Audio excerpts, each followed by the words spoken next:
Assalamualaikum warahmatullahi wabarakatuh.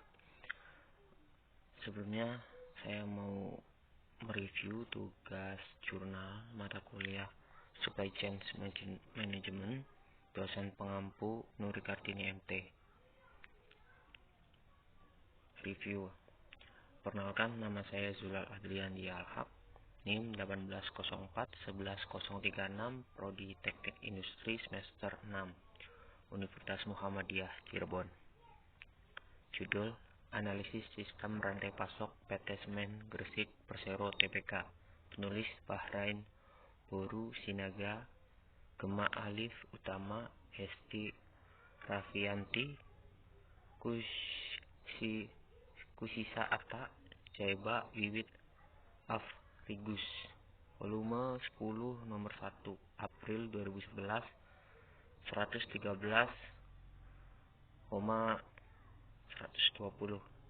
ISSN 2088-4842. Abstrak. Industri semen merupakan industri yang membutuhkan sistem rantai pasok yang terstruktur dan baik.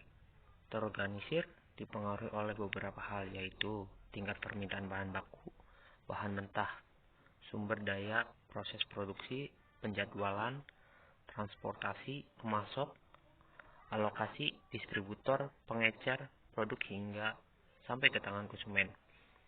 Makalah ini membahas sistem rantai pasok pada PT Semen Gresik, mulai dari gambaran perusahaan, perencanaan agregat, penjadwalan proses dan produksi, serta logistik PT Semen Gresik dan manajemen rantai pasok untuk mengejar hubungan antara proses perusahaan lain dalam jaringan bisnis, mulai dari pemasok untuk memberikan prioritas saat ini, pelanggan juga barang antar perusahaan dari yang paling hulu sampai yang paling hilir.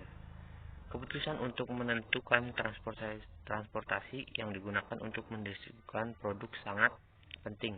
Pemilihan strategi transportasi yang digunakan untuk mendapatkan jenis transportasi yang menyediakan waktu yang cepat dalam pendistribusian dilakukan dengan membandingkan strategi transportasi menggunakan transportasi truk dan kereta api. Tahapan proses penawaran yang dilakukan oleh perusahaan Semen Gresik untuk vendor pemenang, menentukan pengiriman jadwal, daftar penawar, membuat permintaan penawaran, memiliki vendor, perbandingan harga, memproses pesanan, pembelian, pembayaran, dan evaluasi. Kata kunci: supply chain, logistik, strategi supplier. Tinjauan pustaka, manajemen rantai pasok, aktivitas atau fungsi, strategi, dan arus material dan informasi. Manajemen rantai pasok hulu, upstream supply chain. Bagian upstream hulu supply chain meliputi aktivitas dari suatu perusahaan manufaktur dengan para penyalurnya, yang dapat manufaktur, assembler, atau kedua-duanya, dan koneksi mereka kepada penyalur mereka, para penyalur second tier. Dan yang selanjutnya adalah manajemen internal rantai pasok, internal supply chain. Manajemen bagian dari internal supply chain meliputi semua proses pemasukan barang ke gudang yang digunakan dalam mentransformasikan masukan dari para penyalur ke dalam keluaran organisasi itu. Hal ini meluas dari bagian masukan ke dalam organisasi di dalam rantai pasok internal. Perhatian yang utama adalah manajemen produksi, pabrikan, dan pengendalian persediaan. Selanjutnya adalah segmen rantai pasok hilir, downstream supply chain. Segmen downstream arah muara supply chain meliputi semua aktivitas yang melibatkan pengiriman produk kepada pelanggan akhir di dalam downstream supply chain. Perhatian diarahkan pada distribusi, pergudangan, transportasi, dan after sale service. Aktivitas dan fungsi. Manajemen rantai pasok ialah pendekatan antar fungsi cross-fungsional untuk mengatur pergerakan material mentah ke dalam sebuah organisasi dan pergerakan dari barang jadi keluar organisasi menuju konsumen akhir. Secara garis besar, fungsi manajemen ini bisa dibagi 3, yaitu distribusi, jejaring, dan perencanaan kapasitas dan pengembangan rantai supply Harrison 1995. Dan yang selanjutnya ada strategi. Yang pertama ada optimasi jaringan strategi, termasuk jumlah lokasi dan ukuran gudang, pusat distribusi, dan fasilitas. Rekanan strategi dengan pemasok suplai, distributor, dan pelanggan membuat jalur komunikasi untuk informasi amat penting dan peningkatan operasional seperti cross-docking, pengapalan langsung, dan logistik orang ketiga. Misalnya ada rancangan produk yang terorganisasi, jadi produk yang baru bisa diintegrasikan secara optimal ke rantai supply, manajemen muatan. Yang selanjutnya adalah keputusan di mana membuat dan apa yang dibuat atau beli. Menghubungkan strategi organisasional secara keseluruhan dengan strategi pasokan supply. Arus material dan informasi. Tujuan dalam rantai pasok ialah memastikan material mengalir dari sumber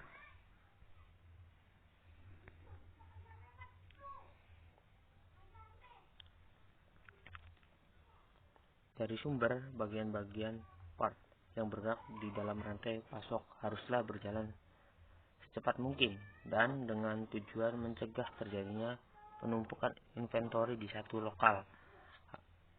Arus ini haruslah diatur sedemikian rupa agar bagian-bagian tersebut bergerak dalam koordinasi yang teratur. Istilah yang sering digunakan ialah sinkronus. Knill 1992. Lanjut, pendahuluan kegiatan industri tidak akan terlepas dari keterkaitan beberapa perusahaan. Suatu perusahaan dalam memenuhi kegiatan produksi hingga menghasilkan produk untuk konsumen memerlukan aliran informasi dan material yang terorganisasi dengan baik dan benar. Manajemen rantai pasok supply chain management merupakan ilmu yang menekankan siklus dari keseluruhan rantai kegiatan produksi. Untuk memenuhi kepuasan pelanggan, dalam manajemen rantai pasok terdapat manajemen logistik yang menekankan pada transportasi, lokasi, dan persediaan dalam rangka memenuhi kepuasan pelanggan dan mangku kepentingan perusahaan yang akan diamati. Untuk manajemen rantai pasok kali ini yaitu perusahaan Semen Gresik PT Semen Gresik Persero Tbk adalah pabrik semen yang terbesar di Indonesia. Ini kapasitas terpanjang Semen Gresik Group SGG sepanjang sebesar 16,92 juta ton semen per tahun dan menguasai sekitar 45% pangsa pasar semen domestik. PT Semen Gresik Persero Tbk memiliki anak perusahaan PT Semen Padang Persero dan PT Semen Tonasa Persero. Semen Gresik Group merupakan produsen semen terbesar di Indonesia. Lokasi pabrik sangat strategis di Sumatera, Jawa, Sulawesi. Menjadikan Semen Gresik Group SGG mampu memasok kebutuhan semen di seluruh tanah air yang didukung ribuan distributor, subdistributor, dan toko-toko semen.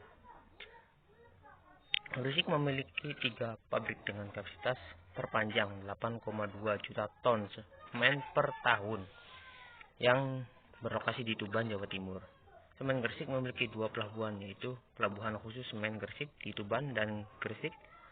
Perseroan ini memproduksi berbagai jenis semen. Semen utama yang diproduksi ialah semen Portland tipe 1 OPC. Di samping itu juga memproduksi berbagai tipe khusus dan semen campuran mixing semen untuk penggunaan terbatas dan jumlah yang lebih kecil daripada OPC. Metodologi penelitian.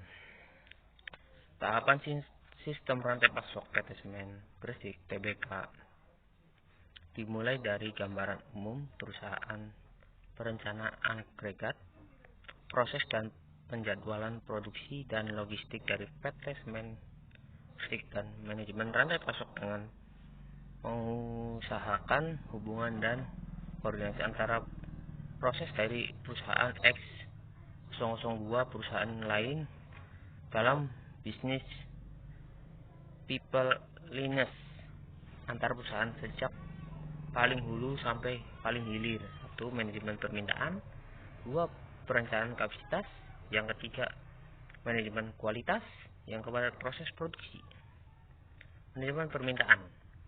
Semen Gresik mendapatkan informasi permintaan semen berdasarkan laporan penjualan semen dari tahun sebelumnya. Permintaan semen dari tahun ke tahun semakin meningkat seiring dengan perkembangan pembangunan di Indonesia. Berikut ini rekapitulasi permintaan semen Gresik untuk Pulau Jawa beserta kapasitas volume produksi semen Gresik pada tahun 2010. Contohnya ada di bawah. Berlanjut di perencanaan kapasitas. Perencanaan kapasitas dilakukan untuk memenuhi permintaan pasar terhadap semen yang terus meningkat. Perencanaan kapasitas yang dilakukan dengan menggunakan metode level strategi dan overtime. Perencanaan agregat diawali dengan melakukan peramalan untuk 12 periode berikutnya terhadap permintaan semen Gresik. Peramalan dilakukan dengan menggunakan software Minitab. Peramalan dilakukan dengan trend analysis dengan metode exponential growth. Order dari distributor dapat dipenuhi dari pabrik maupun gudang penyangga. Berikut ini lokasi gudang yang penyangga beserta kapasitas yang dimiliki. Berlanjut ke manajemen kualitas. Manajemen kualitas dilakukan untuk mempertahankan kualitas dan loyalitas pelanggan terhadap produk semen. Produk semen diatur menurut standar internasional yaitu ASTM dan standar nasional bagi semen yang beredar di Indonesia yaitu Standar Nasional Indonesia atau SNI. Yang selanjutnya ada proses produksi. Proses produksi semen Gresik terdiri dari dua jenis yaitu proses basah dan proses kering. Berikut adalah gambaran flow proses aliran produksi semen Gresik. Nah, ada bisa dilihat hasil dan pembahasan. Perencanaan kapasitas. Peramalan dilakukan dengan menggunakan software Minitab. Peramalan dilakukan dengan trend analysis dengan metode exponential growth. Berikut ini tabel hasil peramalan dengan trend analysis. Yang selanjutnya adalah penjadwalan produksi. Semen Gresik merupakan perusahaan dengan tipe paralel mesin. Metode yang dapat digunakan untuk penjadwalan produksi dengan mesin yang paralel antara lain metode shortest processing time atau SPT. Yang selanjutnya ada metode longest processing time atau LPT. Yang selanjutnya ada metode earliest due date atau EDD. Yang terakhir ada aturan slack. Yang selanjutnya ada algoritma Wilkerson-Irwin. Yang selanjutnya ada algoritma Hudson. Sedangkan kriteria yang dapat digunakan sebagai dasar pemilihan metode penjadwalan yang sesuai antara lain Nasution 2003 sama dengan 172. Yang selanjutnya ada pengelolaan pemasok bahan baku. Bahan baku batu kapur. Lahan batu kapur yang dimiliki PT Semen Gresik bersekitar 797,44 hektar sehingga pemasok untuk bahan baku batu kapur dipenuhi PT Semen Gresik sendiri. Batu kapur diperoleh dari lokasi yang telah dikuasai oleh perusahaan terletak di area pabrik. Yang kedua adalah bahan baku tanah liat. Tanah liat seperti halnya batu kapur juga diperoleh di sekitar pabrik yang telah dikuasai perusahaan. Yang selanjutnya adalah bahan baku silika. Pasir silika sebagai bahan baku untuk mengoreksi komposisi kimia tanah liat tersedia di sekitar lahan dekat pabrik. Jumlah pemakaian pasir silika 3% dari kebutuhan bahan baku. Pasir silika juga tersedia cukup banyak di beberapa daerah yang dekat lokasi pabrik. Yang keempat adalah gipsum. Gipsum digunakan untuk mengendalikan kecepatan pengerasan semen yang dalam pemakaiannya mengambil versi. Yang selanjutnya adalah strategi transportasi. Strategi transportasi darat dengan membandingkan transportasi menggunakan kereta api dengan angkutan jalan, buka kurung truk, trailer, dan kontainer, tutup kurung, produk dan memberikan biaya operasional serta biaya infrastruktur yang rendah. Satu, ada kereta api. Kereta api sebagai sarana transportasi pada umumnya dipilih karena kemampuannya mengangkut muatan dalam jumlah besar melalui jarak yang jauh, mengangkut penumpang dalam jumlah besar untuk jarak sedang, dan sebagai sarana angkutan komuter di kota-kota besar. Yang kedua adalah transportasi jalan, buka kurung truk, tronton, dan trailer, tutup kurung. Berbeda dengan moda truk, dalam proses distribusi semen dari pabrik semen Tuban yang digunakan mencapai 75% dari produksi atau 11.250 sampai dengan 12.000 ton per hari. Dengan kondisi yang kontras produktif tersebut, PT KAI berupaya meningkatkan kualitas pelayanannya, salah satunya dengan membuka jaringan jalan baru dan meningkatkan operasi pada lintas cabang Tuban Babat. Kesimpulan dan saran. Kesimpulan, PT Semen Gresik memiliki ratusan bahkan ribuan pemasok produk-produk yang dihasilkan oleh perusahaan, didistribusikan oleh beberapa pusat distribusi yang melayani ratusan bahkan ribuan distributor, retailer, pedagang kecil, dan sebagainya. Keputusan dalam menentukan transportasi yang digunakan untuk mendistribusikan produk merupakan hal yang penting. Pemilihan strategi transportasi digunakan untuk mendapatkan jenis transportasi yang memberikan waktu yang cepat dalam pendistribusian.